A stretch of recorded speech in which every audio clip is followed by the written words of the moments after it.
Halo, selamat pagi. Pagi, Bu. Pagi, Bu. Kedengaran lah berarti. Bu. Kedengaran, Bu. Oke.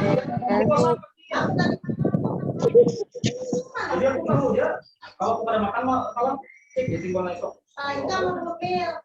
Ya makan, mau martabak, mau terang bulat, Mata pelajaran Sejarah Indonesia ya. Sejarah Indo, Bu. Hari ini saya ya yang ngajar, gantian sama Pak Uria ya. Ibu.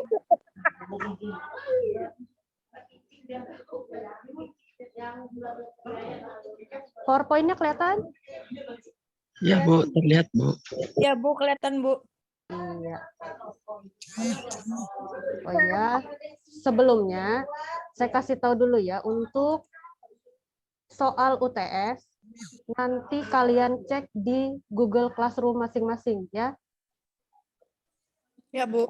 Ya, semuanya lah dari kelas 11 MIA, 11 IS, semuanya cek di Google Classroom-nya masing-masing nanti setelah selesai Zoom ya, karena belum dikirim masih soalnya lah. Ya, Bu. Ya. Daftar hadir juga ya. Ada Hadir batas waktunya lah, Bu.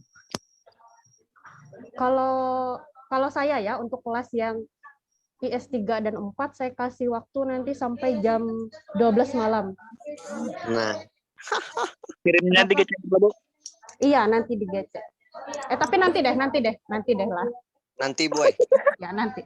Kita bahas materi dulu, Bu. Ya, kalau yang kelas lain nanti saya kurang tahu ya. Nanti Ya, tanyakan sama Mas ya. aman. Apa nyaman? Aman. Mata. Aman-aman timbul siang mengumpul. Oh, janganlah. Jadi bukan tidak tahu masih. Ayo. Ini ribut. Ya, tergantung gurunya ya, karena Kita kan Ya, mau Korea.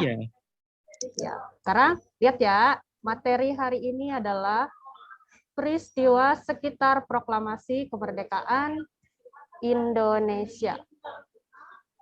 Pertemuan sebelumnya materinya apa? Penjajahan masa Jepang, Bu. Penjajahan masa Jepang. Habis dijajah Jepang, dijajah siapa lagi?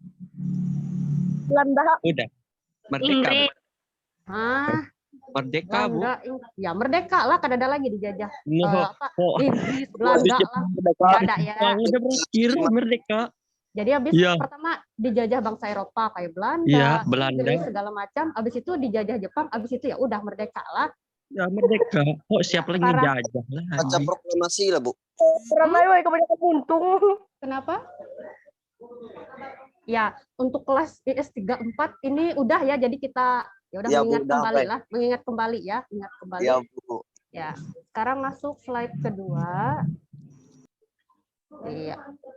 Ini peta konsepnya lah, peristiwa sekitar proklamasi, ada peristiwa penting, ada reaksi masyarakat terhadap proklamasi, ada pembentukan badan kelengkapan negara karena setelah merdeka kan belum ada presiden, belum ada pemerintahan segala macam. Kemudian peristiwa penting ini ada peristiwa Rengas Dengklok yang dibagi lagi jadi perumusan teks proklamasi dan detik-detik proklamasi lah. Pembentukan badan kelengkapan negara dibagi jadi badan kelengkapan, pembentukan badan perjuangan, dan proses pembentukan TNI. Nah, setelah mengalami berbagai kekalahan dalam medan pertempuran di Pasifik, Jepang mulai mengkhawatirkan kemungkinan serangan sekutu terhadap wilayah-wilayah jajahan Jepang di Pasifik, termasuk Indonesia. Maka untuk tetap mendapat dukungan dari wilayah jajahannya, Jepang memberikan janji kemerdekaan terhadap wilayah-wilayah jajahannya yang disampaikan oleh PM ya, Perdana Menteri Koiso pada 7 September 1944 di depan parlemen Jepang. Jadi waktu Jepang menjajah Indonesia, Jepang itu lagi mengikuti perang. Perang apa kira-kira? Perang Dunia Kedua, Bu. Ya, Perang Dunia Kedua. Kedua dan Amerika, Bu. Ya, pokoknya jadi sekutu ya. Terus Ya. katanya setelah mengalami berbagai kekalahan, Jepang ini Dibom kalah. nuklir. Yang dibom di mana? Di Hiroshima, Nagasaki. Di Hiroshima. Hiroshima dan Nagasaki. Kenapa dua kota itu dibom?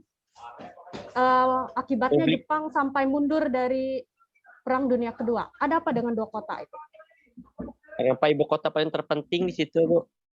Karena Gara-gara ada banyak anu Bu, persenjataan Bu. Pernyataan, Bu. ya karena disitulah pusatnya senjata, pusatnya Ibu kota industri. terpenting mereka. Terus apa penduduknya banyak, jadi ibaratnya Di bom nuklir aja sih. dibom, jadi ya udah pusatnya jantungnya dibom, jadi ya udah Kayak jadi semut kayak diinjak Bu. lumpuh. Iya kayak gitu ya. Akhirnya mundur, mereka nyerah. Akhirnya mundur lah karena senjatanya nggak ada. Mau perang mau ikut perang dunia kedua pakai senjata apa kalau senjatanya habis dimusnahkan oleh Pakai bambu aja. pakai bambu.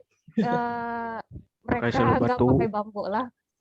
Kelambatan, sempat orang membom dahulu lah.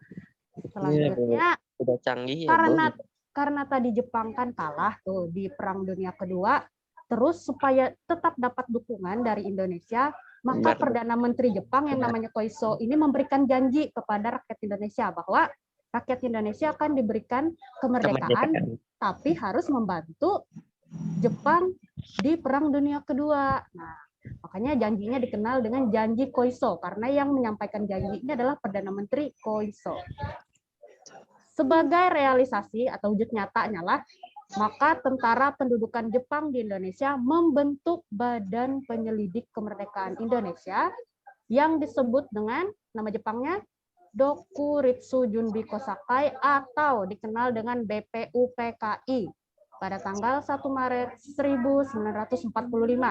BPUPKI, ada yang masih ingat apa kepanjangannya?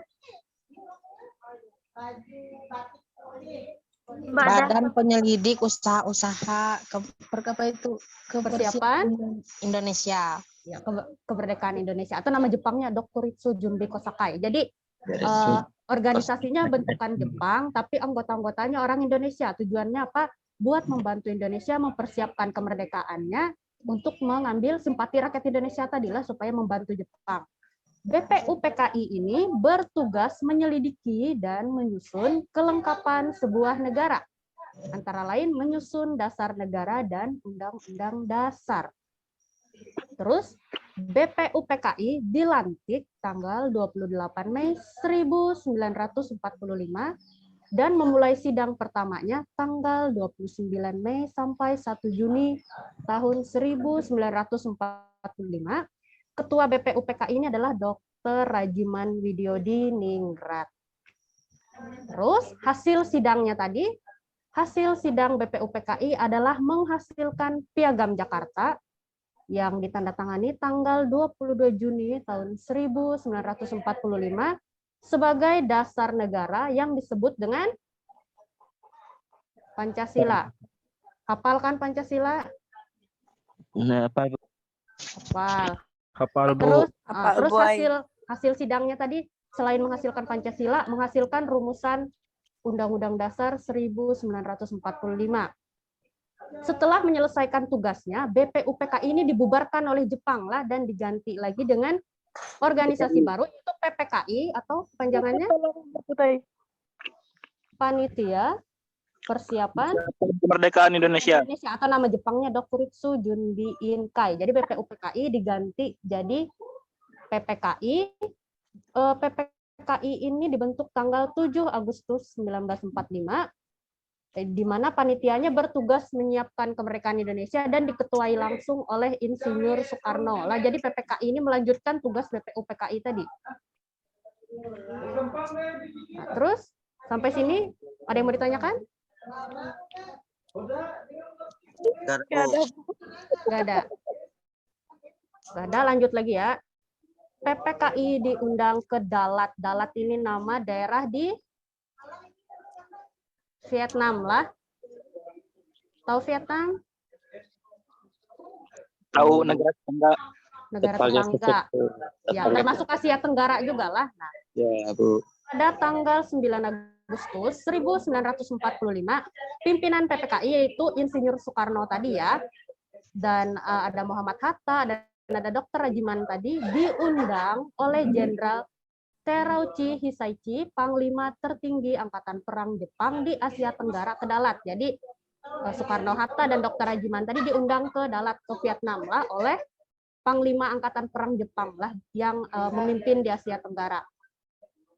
Ketiga pimpinan PPKI didampingi wakil pemerintahan tentara Jepang di Jawa, yaitu Letkol Nomura, Kapten Miyoshi, dan Kapten Masaki. Semuanya orang Jepang lah dari namanya. Serta wakil dari Bala Tentara Jepang wilayah Singapura, Maijen Shimura, dan seorang ajudan.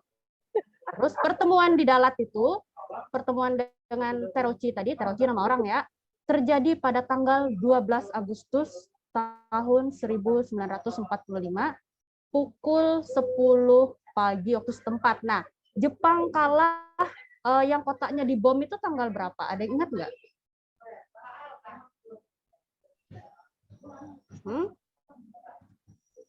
Tahu tanggal berapa? Kalau Hiroshima, 6 Agustus.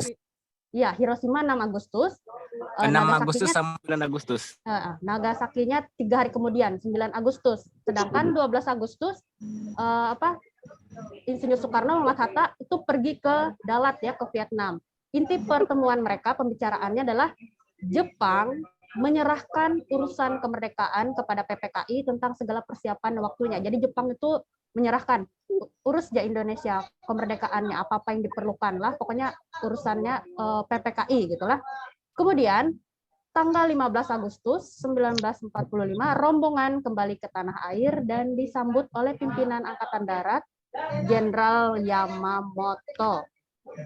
Inilah pertemuan di Dalat, itulah gambarnya agak abur lah, maklum foto hari lah buram, tapi kelihatan aja lah.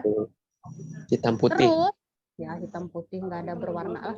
Jadi habis pertemuan di Vietnam tadi masuk peristiwa baru, ada namanya peristiwa Rengas Dengklok. Ada yang bisa jelasin nggak peristiwa apa itu Rengas Dengklok? Puput Bu, bisa Bu, Puput. Ya, Nurdea Aulia Bu. Ayo Parit. jangan bertunjukkan, harus maju, jangan ditunjuk. Ya, Parit, Bu. apa itu peristiwa Rengas Dengklok? Penculikan, Bu. Peristiwa penculikan yang dilakukan oleh sejumlah pemuda Penculikan. Terus selain Karni, Wikana, Aidit, dan Serul Saleh dari perkumpulan Menteng 31 terhadap Soekarno dan ya, penculikan. Tapi itu istilahnya aja penculikan lah, tapi yang diculik nggak disiksa segala macam. Tujuannya kenapa mereka menculik Soekarno-Hatta? Supaya kemerdekaan Indonesia, kemerdekaan Indonesia itu tidak ikut campur tangan oleh Jepang. Jepang suka dompat campur tangan. Supaya Soekarno-Hatta tidak terpengaruh oleh Jepang lah, supaya cepat memproklamasikan kemerdekaan. Nah, Rengas Dengklok ini nama tempat di Jawa Barat lah. Sekembalinya rombongan dari Dalat, dari Vietnam tadi, para pimpinan PPKI mendapat desakan dari golongan muda yang menginginkan proklamasi segera dilakukan tanggal 16 Agustus 1945 tanpa campur tangan Jepang. Mereka telah menerima kabar, maksudnya golongan muda ya, mereka telah menerima kabar dari radio bahwa Jepang telah menyerah pada sekutu pada tanggal 14 Agustus 1945. Golongan muda mendesak Soekarno-Hatta segera memproklamasikan kemerdekaan, tapi golongan tua yang mayoritas anggota PPKI menyatakan perlu sidang PPKI dulu untuk memutuskan hal tersebut. Sedangkan golongan muda ini tadi nggak mau lah ada campur tangan Jepang. Campur tangan Jepang maksudnya Pak, ya ini tadi ada anggota PPKI. PPKI ini kan organisasi bentukan Jepang. Jadi kalau ikut merumuskan melaksanakan kemerdekaan, otomatis ada campur tangan Jepang dalam kemerdekaan kita. Jadi bukan murni usaha kita gitulah. Karena perbedaan pendapat, akhirnya golongan muda yang gagal meyakinkan golongan tua akhirnya sepakat dalam rapat mereka untuk menjauhkan Soekarno-Hatta dari pengaruh Jepang tadilah. Pada tanggal 16 Agustus, lihat, pukul 6:10 mereka melakukan aksinya dengan menculik dua tokoh PPKI tersebut dan membawa mereka ke Rengas Dengklok. Dari Jakarta dibawa ke Rengas Dengklok. Penculikan dipimpin oleh Singgih, seorang perwira peta pembela tanah air di Jakarta, dan beberapa tokoh muda seperti Sucipto, Soekarni, dan Yusuf Kuntola. Terus sesampainya di Rengas Dengklok, rombongan Soekarno-Hatta tadi yang dibawa tadi diserahkan kepada pimpinan peta. Rombongan ditempatkan di rumah Giao Isiong, dan namanya ketahuan lah, orang keturunan Chinese. Rumahnya ini, tapi rumahnya ini, aduh kabur banget ini. Nanti kalian bisa lihat lah, kalian cari sendiri. Rumahnya itu warna hijau gitulah. Tapi ini fotonya dulu ya, dulu banget. Kalau sekarang rumahnya itu sudah ada beberapa bagian yang diperbaiki lah, tapi bentuknya masih tetap sama. Lah. Ini rumahnya, jadi Soekarno-Hatta dibawa ke Rengas Dengklok di rumah ini. Sampai situ, ada yang tanyakan? Nggak ada, Bu. Nggak ada, lanjut lagi. Gak ada, Bu. Lanjut Nggak ada, lagi. Bu. Sehabis itu di Jakarta golongan tua tadi kan ribut karena harusnya tanggal 16 Agustus itu Soekarno-Hatta ini ada rapat di Jakarta. Ternyata Soekarno-Hatta tidak datang rapat karena dibawa atau diculik oleh golongan muda tadi ke Rengas Dengklok. Akhirnya Ahmad Subarjo, ini golongan tua, seorang tokoh dari golongan tua yang juga anggota PPKI, dia datang ke Rengas Dengklok dan berhasil meyakinkan golongan muda untuk membawa Soekarno-Hatta dan berjanji dengan jaminan taruhan nyawanya bahwa proklamasi paling lambat akan dilaksanakan besok, yaitu tanggal 17 Agustus 1945. Jadi golongan muda itu tidak ingin melepaskan Soekarno-Hatta lah, sampai akhirnya golongan tua yang diwakili Ahmad Subarjo ini membujuk, jadi ngasih tahu, kami bawa dulu ya Soekarno-Hattanya ke Jakarta, kami janji besok paling lambat kita sudah melaksanakan proklamasi kemerdekaan, kalau tidak jadi maka dia bersedia mengorbankan nyawanya lah. Ahmad Subarjo sampai berjanji begitulah. Akhirnya golongan muda ini luluh dan membiarkan Ahmad Subarjo membawa Soekarno-Hatta dari Rengas Dengklok kembali ke Jakarta. Sekembalinya dari Rengas Dengklok, rombongan langsung ke rumah Laksamana Tadashi Maeda lah, seorang jenderal angkatan laut Jepang yang mendukung dan menjamin kemerdekaan Indonesia. Jadi Laksamana Maeda ini orang Jepang, tapi dia bersimpati dengan rakyat Indonesia. Makanya waktu mendengar rakyat Indonesia mau melaksanakan proklamasi kemerdekaan, dia mempersilahkan Soekarno-Hatta dan rombongannya untuk merumuskan proklamasi di rumahnya lah, di rumah Laksamana Maeda. Nah, malam itu juga, malam ke tanggal 17 itu, para pimpinan menghadap Kepala Pemerintahan Umum Maizen Nishimura, orang Jepang juga, untuk menjajaki sikapnya. Namun Nishimura tidak mengizinkan adanya proklamasi karena takut disalahkan oleh sekutu. Jadi mereka berunding dulu ya. Para pemimpin Indonesia ini berunding dulu dengan pemimpin Jepang, tapi ternyata pemimpin Jepang tidak mengizinkan proklamasi karena takut disalahkan sekutu. Jadi akhirnya diambil kesimpulan bahwa proklamasi memang harus dilaksanakan sendiri lepas dari pengaruh Jepang. Malam itu juga sekitar pukul 23.00 atau jam 11 malam, segera diadakan musyawarah mengenai penyusunan naskah proklamasi. Yang hadir waktu rapat penyusunan naskah proklamasi ini ada anggota PPKI dan ada tokoh-tokoh dari golongan muda. Terus naskah disusun oleh 3 orang, yaitu Soekarno-Hatta dan Ahmad Subarjo, bertempat di ruang makan rumah Laksamana Maeda tadi, sedangkan yang orang-orang yang lainnya mereka berada di ruang depan lah. Jadi merumuskan proklamasinya bertiga aja lah. Ada yang masih ingat kelas IS 3 atau 4? Soekarno ini apa perannya waktu merumuskan naskah proklamasi? Atau kelas lain ada yang tahu? Soekarno itu apa perannya waktu menyusun naskah proklamasi? Membacakan. Waktu menyusun, belum pelaksanaan pembacaan ini. Menulis. Kalau Muhammad Hatta perannya? Mengetik, bukan? Menyusun. Nah, jadi proklamasi bunyinya gimana sih? Coba kalimat pertama dulu, ada yang ingat? Kami Putra dan Putri. itu Sumpah Pemuda. Itu Sumpah Pemuda. Kami bangsa Indonesia dengan ini menyatakan kemerdekaan Indonesia. Itu kalimat pertama. Kalimat pertama itu adalah usul dari Ahmad Subarjo. Lah, kami bangsa Indonesia dengan ini menyatakan kemerdekaan Indonesia, itu adalah kalimat pertama proklamasi yang diusulkan oleh Ahmad Subarjo. Lain kami putra-putri tadi lah, putra-putri tadi itu itu Sumpah Pemuda ngarannya lah. Nah, terus kalimat keduanya proklamasi hal-hal yang mengenai pemindahan kekuasaan dan lain-lain Diselenggarakan dengan cara saksama dan dalam tempo yang sesingkat-singkatnya. Nah, kalimat kedua itu sumbangan dari Muhammad Hatta.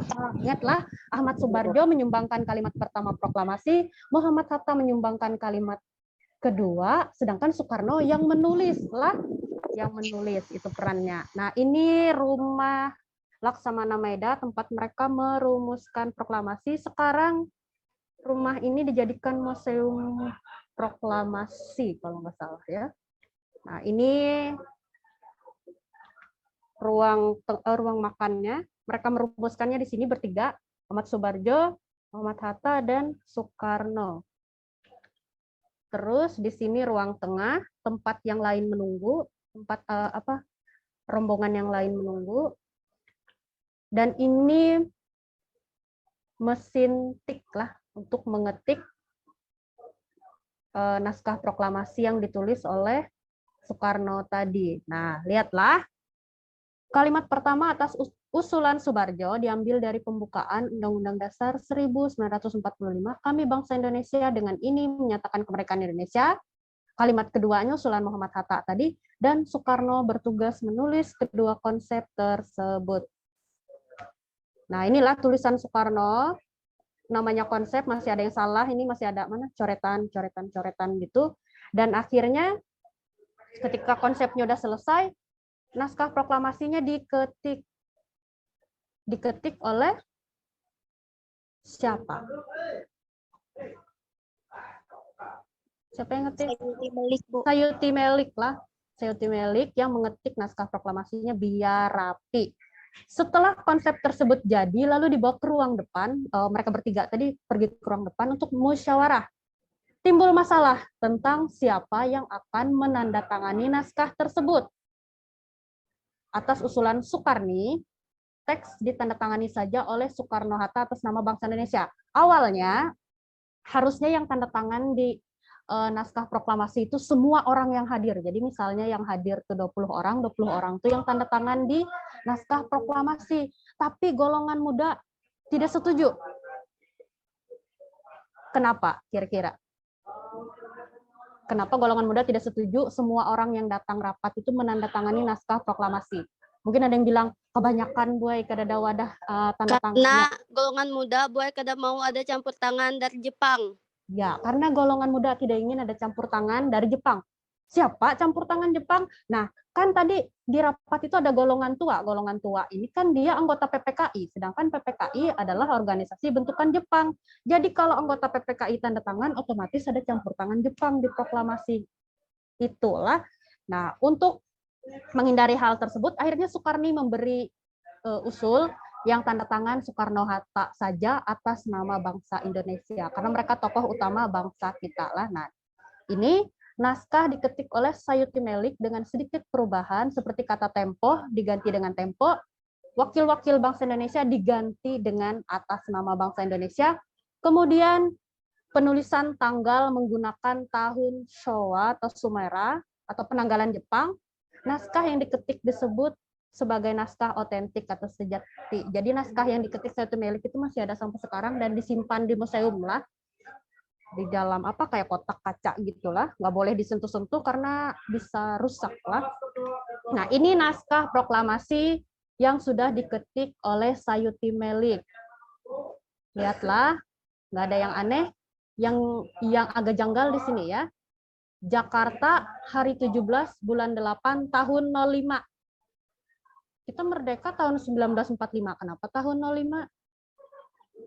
Mengikuti abad Jepang. Karena tahun Jepang lebih dulu 660, Bu.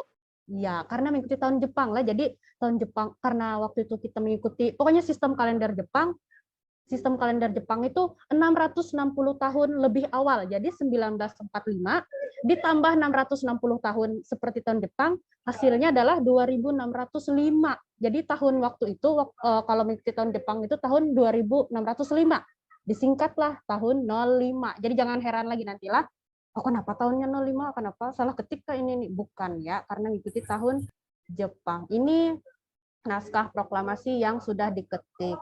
Ada tanda tangan Soekarno-Hatta. Selesailah perumusan naskah proklamasi. Sampai sini ada yang mau ditanyakan? Enggak ada, Bu. Nggak ada? Akhirnya, ya, akhirnya naskah kemudian ditandatangani oleh Soekarno-Hatta. Perumusan sampai penandatangannya lah mereka dari tengah malam bekerja sampai selesai akhirnya jam 4 pagi tanggal 17 Agustus 1945.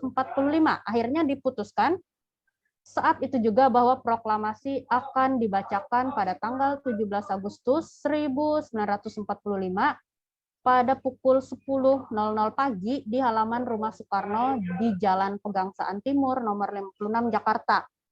Harusnya proklamasi itu dibacakan di lapangan Ikada lah, lapangan Ikada itu Monas ya, daerah Monas.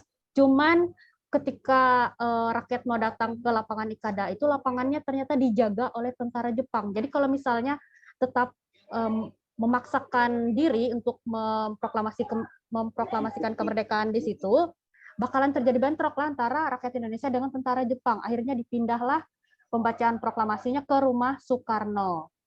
Jadi harusnya dulu di daerah Monas, tapi dipindah ke rumah Soekarno. Nah, ini waktu pembacaan proklamasinya lah Soekarno. Terus ini pengibaran bendera merah putihnya. Nah, ini apa ya?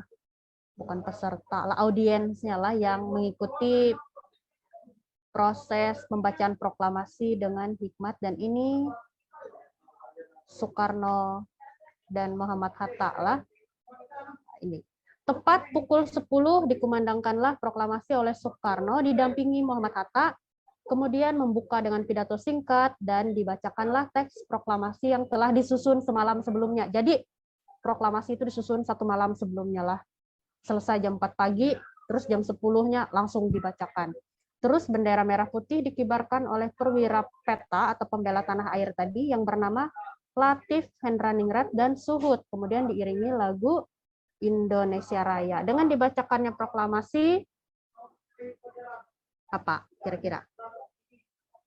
Sampailah perjuangan kita lah, akhirnya merdeka juga setelah dijajah berpuluh-puluh tahun oleh bangsa asing. Sampai situ ada yang mau ditanya kah? Atau apa? Daftar hadir lah, jangan lupa ya daftar hadir. Sudah, Bu. Ya, jangan lupa lah. Terus setelah proklamasi dibacakan, tidak semua rakyat Indonesia tahu lah kita tuh sudah merdeka, karena Jepang itu sangat-sangat menjaga supaya berita proklamasinya jangan tersebar lah. Beda kalau sekarang lah kalian lewat sosmed beberapa detik ya berita itu sampai. Kalau dulu agak lambat lah. Nah, ada Malik mengambil salinan proklamasi, naskah proklamasi tadi difotokopi lah, kemudian difotokopi yang banyak dan diserahkan kepada Asa Bapagih untuk diteruskan pada Pangulo Lubis yang kemudian menyiarkan melalui radio kantor Berita Damai. Jadi berita proklamasi itu disebarkan melalui radio, itu pun harus sembunyi-sembunyi karena radionya juga dijaga oleh tentara-tentara Jepang lah. Pokoknya mereka masih belum terima kalau kita merdeka. Jadi bagaimana caranya supaya berita itu jangan sampai tersebar. Kemudian Maladi dan Yusuf Pronodipuro, pemuda yang bekerja di stasiun radio, mereka mengambil alat pemancar dan menyebarkan berita proklamasi tadi ke pelosok negeri. Terus ada surat kabar pertama yang memuat berita proklamasi, akhirnya berhasil juga ya, berita proklamasi ini dicetak di koran, yaitu nama korannya ada Cahaya, Bandung, dan Suara Asia, kemudian Cahaya di Bandung dan Suara Asia ini di Surabaya. Jadi ada dua kota lah yang menerbitkan koran tentang proklamasi.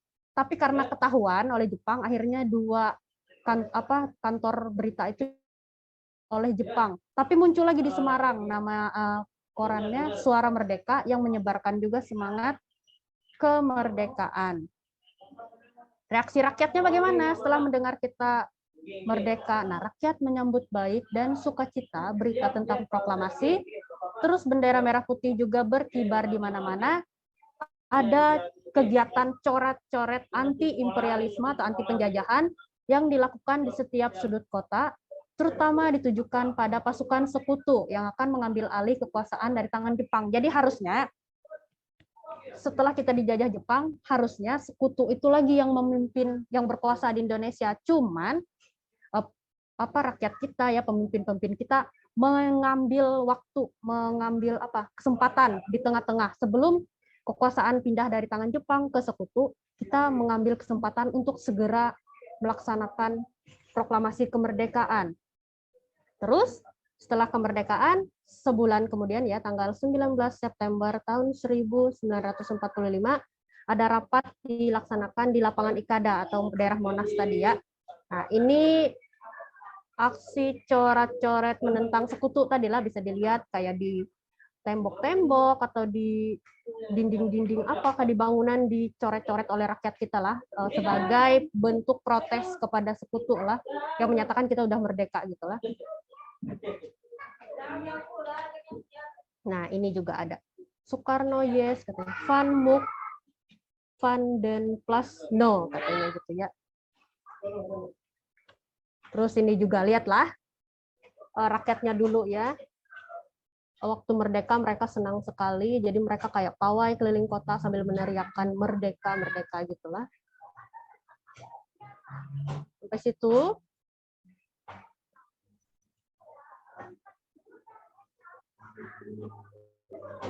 Ibu,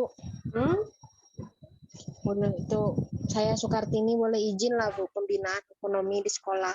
Oh, silakan. Iya, Bu. Silakan, ya. Berarti non keluar Bu lah. Iya, silakan. Yang lain?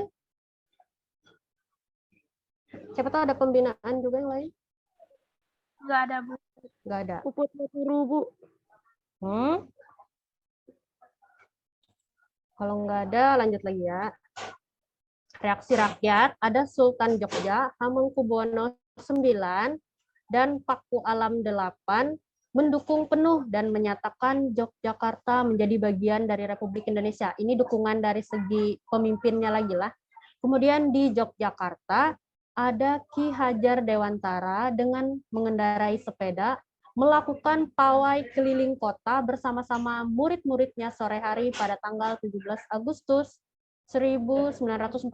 Ki Hajar Dewantara lah Bapak Pendidikan sama murid-muridnya bersepeda sebagai bentuk dukungan kepada pemerintah yang telah berhasil melaksanakan proklamasi kemerdekaan. Kemudian dari masjid, ya dari pengumuman di toa masjid, dari lonceng gereja, dari kentongan rumah penduduk juga diberitakan proklamasi kemerdekaan. Jadi yang awalnya cuma masyarakat Jakarta aja yang tahu proklamasi, setelah banyak disebarkan dengan berbagai cara, akhirnya lambat laun ya seluruh rakyat Indonesia juga tahu bahwa kita sudah merdeka. Walaupun agak lambat ya, kadang ada yang seminggu kemudian, 2 minggu kemudian habis proklamasi baru tahu kalau Indonesia merdeka. Terus sehari setelah proklamasi kemerdekaan tadi, yaitu tanggal 18 Agustus 1945,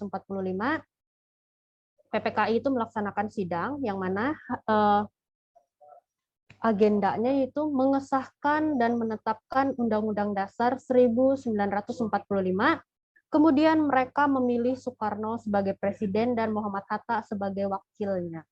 Presiden dan wakil sebelum dibentuknya MPR akan dibantu oleh Komite Nasional. Jadi dulu belum ada MPR lah, jadi ada namanya Organisasi Komite Nasional Indonesia Pusat. Itu tugasnya dulu seperti MPR lah yang akan membantu presiden dan wakilnya.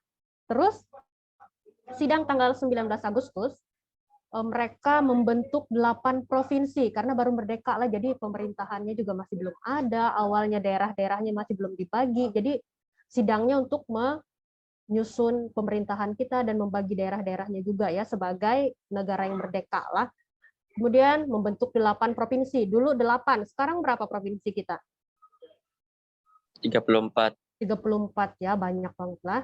Kemudian menyusun kabinet juga dengan membentuk 12 kementerian, departemen, memilih jaksa agung, memilih Mahkamah Agung, dan juru bicara presiden ya.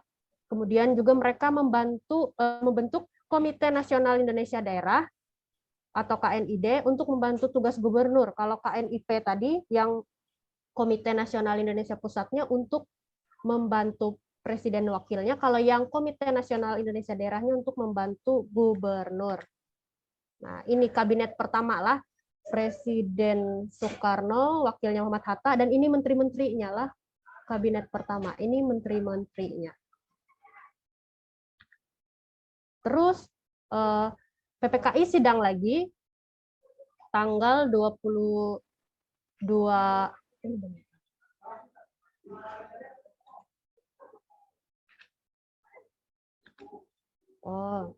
kemudian sidang selanjutnya tanggal 22 Agustus tahun 1945 dibentuklah PNI, Partai Nasional Indonesia, satu-satunya partai politik di Indonesia. Jadi dulu partainya cuma satu, kalau sekarang banyak lah. Yang kalian ketahui apa aja partai sekarang? Pemuda Pancasila. Itu bukan partai, itu bukan. Partai loh, partai. Itu bukannya, itu kayak apa, organisasi. Golkar, apalagi yang ada Marsnya tuh. Nasdem. PTI, PTI. Perindo, Perindo, apalagi banyak lah. Kalau dulu partainya cuma satu, PNI aja, Partai Nasional Indonesia. Jadi ya rakyatnya milih ya satu partai itu aja. Kalau sekarang bebas lah mau milih partai yang mana saja yang sesuai dengan hati nuraninya. Kemudian hasil sidang tanggal 22 Agustus juga membentuk Badan Keamanan Rakyat atau BKR. Ini sejenis tentara gitu ya, tentara Indonesia, cuma namanya dulu BKR lah. Polisi. Ya kayak polisi, tentara, pokoknya semuanya gabung di situ lah. Biar ada ini juga, ada yang menjaga keamanan dan mempertahankan negara kita gitulah. Kemudian dibentuk ini tadi KNIP yang tugasnya seperti MPR. Dulu belum ada MPR namanya, jadi masih KNIP. Komite Nasional dibentuk di seluruh Indonesia dan pusatnya di Jakarta lah. Komite Nasional berperan sementara sebagai lembaga legislatif. Jadi Komite Nasional tadi jadi MPR, DPR gitulah tugasnya. Sementara itu di daerah yang tadi dibentuk KNID yang bertugas membantu tugas-tugas gubernur. Kemudian anggota KNIP ini dilantik tanggal 29 Agustus 1945 beranggotakan 125 orang. Untuk memperlancar tugas-tugas KNIP dibentuk Badan Pekerja Komite Nasional Indonesia Pusat atau PKNIP. Nah ini tadi pembentukan Badan Keamanan Rakyat atau kayak tentaranya kita tadilah, calon tentaranya, calon TNI-nya kita sekarang lah. Setelah kemerdekaan, mulai dipikirkan untuk membentuk tentara kebangsaan. Namun, untuk menghindari provokasi, bentrokan, atau kemarahan Jepang sekutu, karena kita merasa belum mampu lah menghadapi mereka secara militer lah, karena persenjataan mereka juga lebih baik dan lebih maju dari kita, maka hanya dibentuk BKR lah, masih belum berani membentuk tentara, jadi dibentuk kayak organisasi aja dulu lah. BKR tadi, dalam Badan Keamanan Rakyat dihimpun kekuatan dari mantan peta. Peta apa? Peta ini pembela tanah air, yaitu organisasi bentukan Jepang dulu lah, organisasi bentukan Jepang dulu, yang isinya adalah orang-orang Indonesia yang mana tugasnya membantu Jepang pada Perang Dunia Kedua. Jadi kalau Jepang kekurangan tentara, kekurangan prajurit, kekurangan pasukan, jadi dibantu oleh anggota peta yang isinya orang-orang Indonesia yang dilatih tadilah. Kemudian ada Seinendan nih sama orang-orang Indonesia juga yang dilatih untuk membantu tentara Jepang, Keibodan juga sama, dan lain-lain lah. Tentara peta, pembela tanah air. Nah inilah peta pembela tanah air, organisasinya bentukan Jepang, anggotanya orang Indonesia yang dilatih baris berbaris, dilatih perang segala macam. Jadi ketika Jepang kekurangan pasukan di Perang Dunia Kedua, mereka tentara-tentara peta inilah yang membantu Jepang lah. Sampai situ Ada yang tanyakan?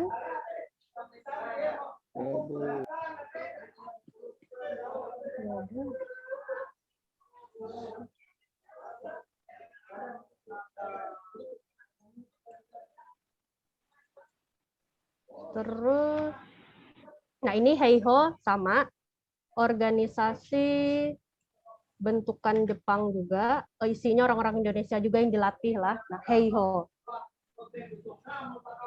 Terus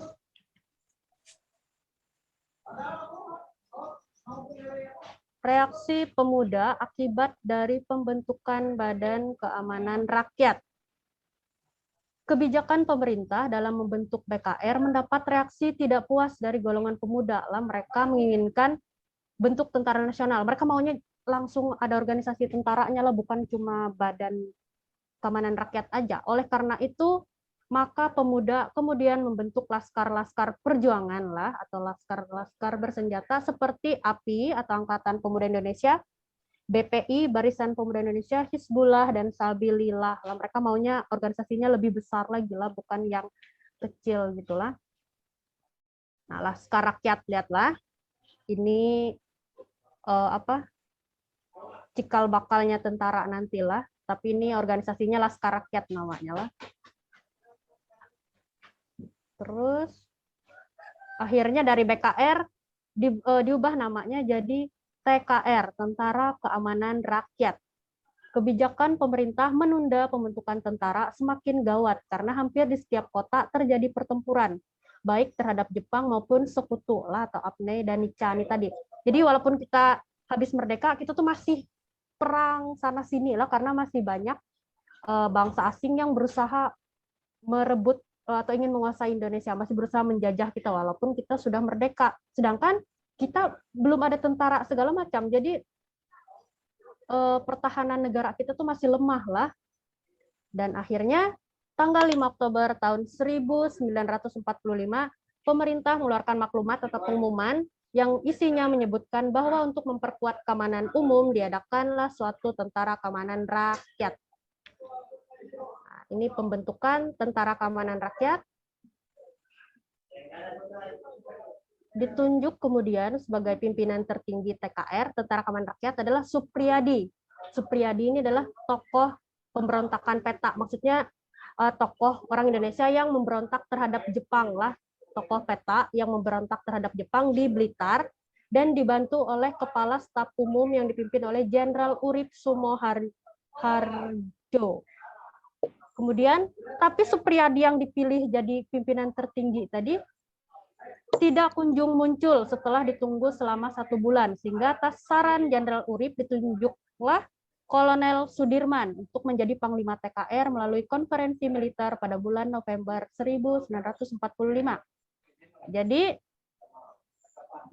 akhirnya Jenderal Sudirman lah yang memimpin Tentara Keamanan Rakyat tadilah, dan dibantu oleh Jenderal Urip. Tahu kan Jenderal Sudirman?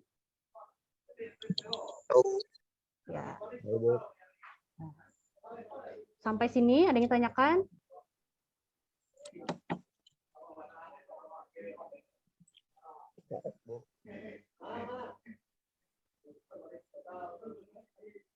Ada yang tanyakan? Kalau nggak ada, untuk hari ini kita cukupkan sampai sini dulu. GCR-nya jangan lupa dicek biar soal UTS-nya dikerjakan lah. Soalnya di GCR, Bu. Iya, di GCR. Nanti ya, tapi nanti ya, tunggu selesai Zoom karena belum dikirim sekarang soalnya lah. Ya, sama Pak Ya, Uria Bu. juga belum. Pak Uria juga belum ngirim soalnya lah, jadi tunggu aja dulu. Nah, untuk hari ini sampai sini dulu. Selamat pagi dan sampai ketemu di lain waktu lah. Di Pagi, Bu.